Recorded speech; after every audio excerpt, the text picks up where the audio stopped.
And so what do you mean by soft cost? Things like sales fees, permitting costs, paperwork, interconnection agreements.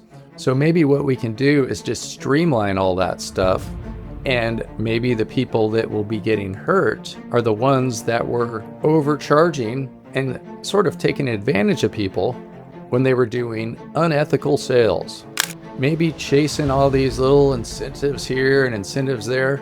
Maybe in the long run, it is slowing us down. You know who I really feel bad for are those Wall Street bankers that are not getting that 30% tax credit anymore.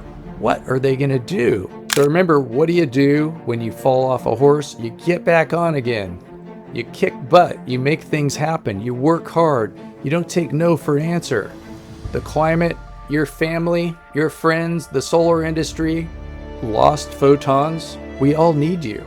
We don't need you to go and cry. We need you to go and kick butt. Hello and welcome to Sean White's Solar and Energy Storage Podcast. On this podcast, we are going to talk about the big bad bill.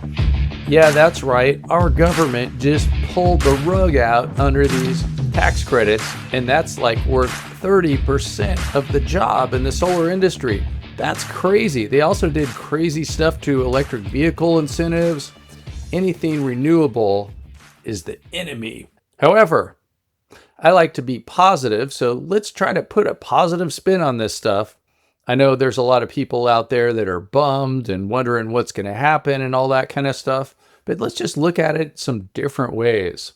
One of the things is the solar industry is tough, and we will survive. We will thrive. Solar and storage and wind and renewables are now the least expensive form of electricity in the world. Those other countries, they don't have 30% tax credits.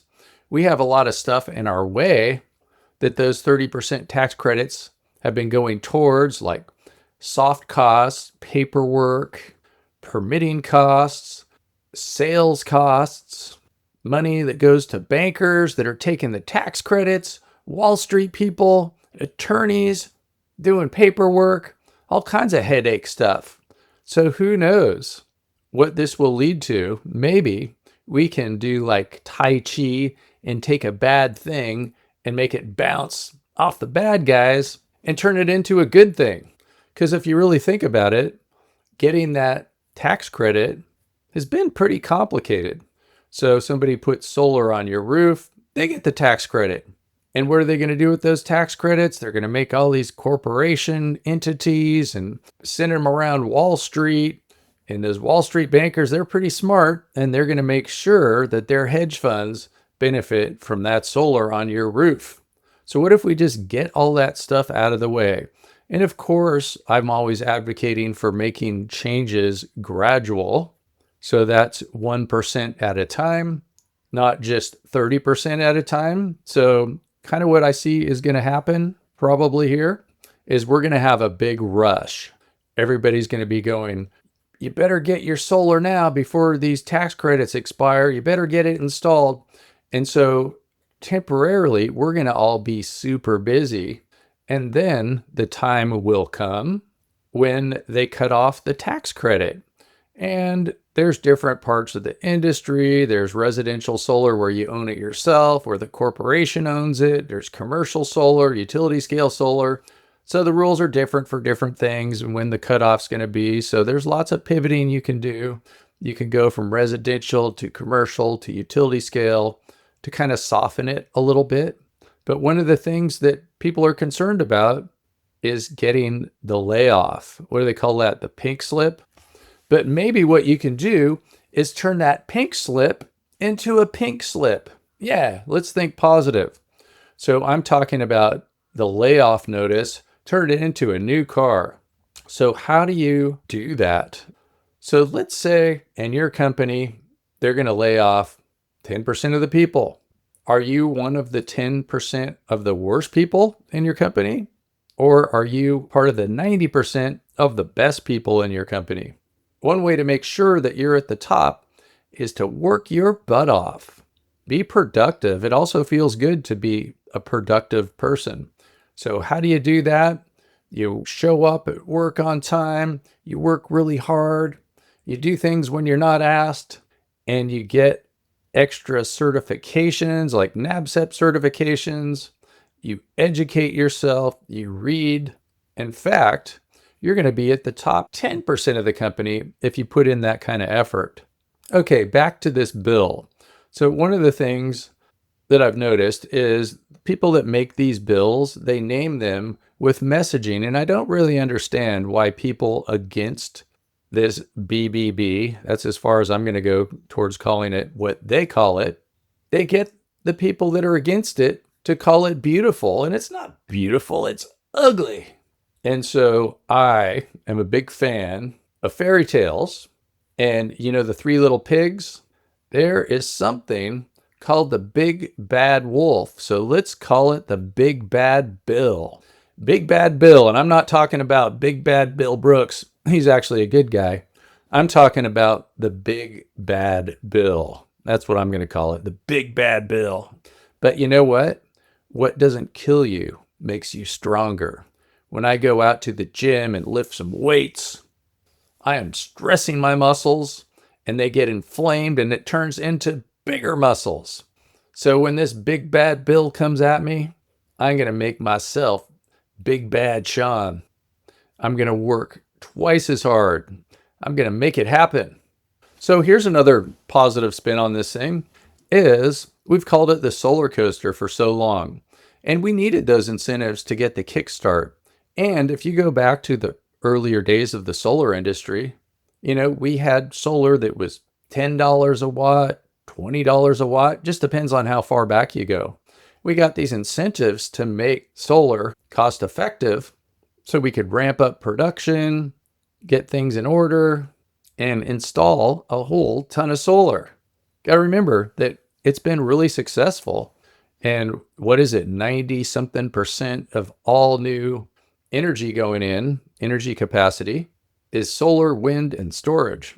So we've been winning, but they call it the solar coaster, and it's been going up and down. And anytime you have huge growth, you have volatility. When things are growing logarithmically, or you could say exponentially, you know, instead of going 1, 2, 3, it goes 1, 10, 100. That's the kind of growth we've been having. You're going to have some big ups and some spikes down. That's why they call it the solar coaster. But if you really look at the numbers, it's like how many thousands times more solar is installed than there was 20 years ago. It's crazy. Back 20 years ago, people wouldn't imagine that 90 something percent of new energy production on the grid is renewables. And it is. And we've won. We've pulled it off. So maybe what this means is it's the end of the solar coaster. That means instead of having these dramatic ups and downs, there's nothing else that they could pull on us. So we're just going to keep going up.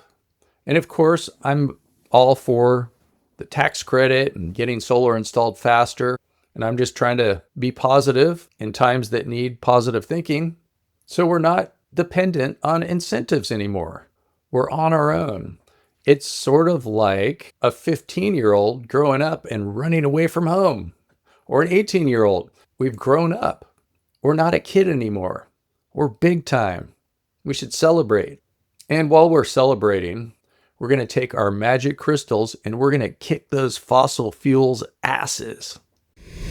We interrupt you for a very important announcement. Sean White's Solar and Energy Storage Podcast has been brought to you by Sean White's Solar and Energy Storage Podcast. That's right, Sean White is sponsoring his own podcast, and he wants to remind you to go check out some of his classes. You can go to SolarSean, that's solar, SEAN.com, and then click on the links to check out his classes. You can check out his heat spring classes, and you can also hire him to teach classes for you, like at your company, something like that. Now back to the show. Dang plants and dinosaurs. You know how long it takes them to regenerate? Like how many millions of years? Those species that made our oil, they're extinct. They're running out. They're nervous. They're making campaign contributions, and they are going to be installing solar soon enough. In fact, a lot of oil companies have been installing solar. They know what's coming, or shall I say, they know what's here. Some crazy things is look at what China's been doing. They have already installed a terawatt. And it wasn't that long ago, just a couple of years ago, that the world hit 1 terawatt. That's the whole world. And now one country has a terawatt. And you know what? Maybe chasing all these little incentives here and incentives there, maybe in the long run, it is slowing us down. We are the cheapest form of energy. So keep your eye on the prize, keep going forward, and keep making those crystals capture the photons. So sometimes you look at the cost of doing business, cost of installing solar, and how much is it? So if you look at solar in the United States, it's way more expensive than all the other countries, pretty much. So even without that 30%, there is a pathway. We just have to find it, and we will find it. For instance, there are some countries where labor's cheap, and there's different rules where people are buying residential solar for $1 a watt. In fact, if I wanted to put solar on my own roof and do it by myself, it can easily be under $1 a watt. And how much are people selling the solar for? If you look at some of the SEIA charts over the last few years, residential solar in the United States, something over $3 a watt. 3 something. Depends on where you are, if you're in a busy city, if you have to add energy storage. There's a lot of variables there. And then utility scale solar, they are installing it for somewhere around $1 a watt. And I think that a lot of these people that are installing solar, like for things like their data centers and AI and all that stuff, of course, they're going to try to get in as much as they can before that deadline, before the 30% runs out. But they're probably going to keep on installing solar. And then as far as people putting it on their roofs, like residential customers and things like that, it does take out a level of complication. And there was a report by SEIA, it's a few years old now, that they were saying that the soft cost for residential solar was about $1 a watt. And so what do you mean by soft cost?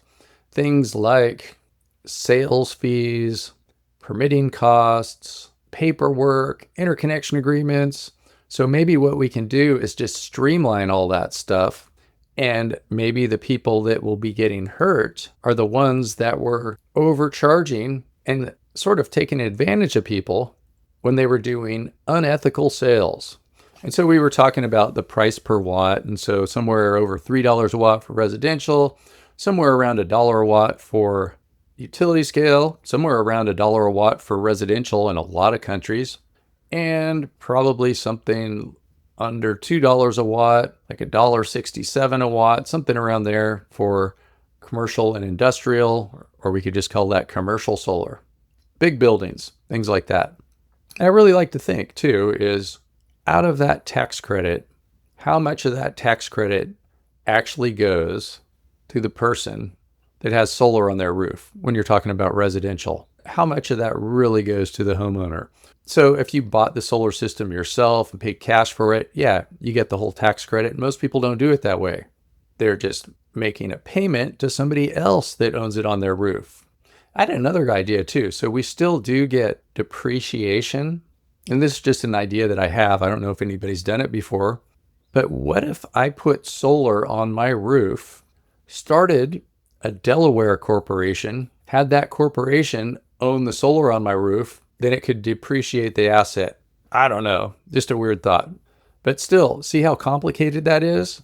Maybe it's just easier to not start the corporation and just pay for the system and move on with your life and make money at your job. Oh, and then other really good things about this big bad bill is to all my billionaire listeners out there, you're paying a lot less in taxes, so congratulations. That was sarcastic.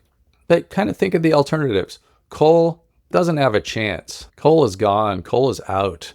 They're talking about coal, but we're not going to be doing coal.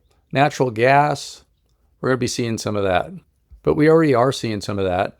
And it takes forever compared to solar to install these other fossil power systems. Nuclear, where you're going to take a decade before you get a kilowatt hour out of it. And that's if you're lucky. And if you started your nuclear power system, chances are there'll be some other government or two governments between now and the time that works. And they might change their mind on nuclear because there might be some fallout, shall we say. And coal, that's off the books. Natural gas, it still takes quite a while. You got to order your natural gas turbine and build all that stuff. Solar, it's modular. You can start installing it one solar module at a time. It can be very fast. We can make it faster too if we get rid of some of that red tape and regulations. So just think of this as a change in seasons, part of the solar coaster, and spring will come again. Another thing that I was thinking too is for people in California, and it's happening in other places, they got rid of net metering pretty much. They called it NEM 3.0. And so you went from getting full credit for the energy that you made when you exported it to barely anything. And that was in California. And that was not a MAGA guy that was appointing the California Public Utility Commission. And so if you really think about it, for residential solar in California, we already had this. I mean, is it about equivalent to getting rid of the 30% tax credit? Maybe it's worse, not being able to get credit for exporting. But we survived that, and we're installing solar in California. But we can't just be mad at one political party, because the other political party has people that are doing negative stuff too, killing net metering, taking big money from campaign contributors. So you know what you should do? You should run for Congress. Who knows? Maybe you'll get financed by the richest guy in the world who keeps changing teams.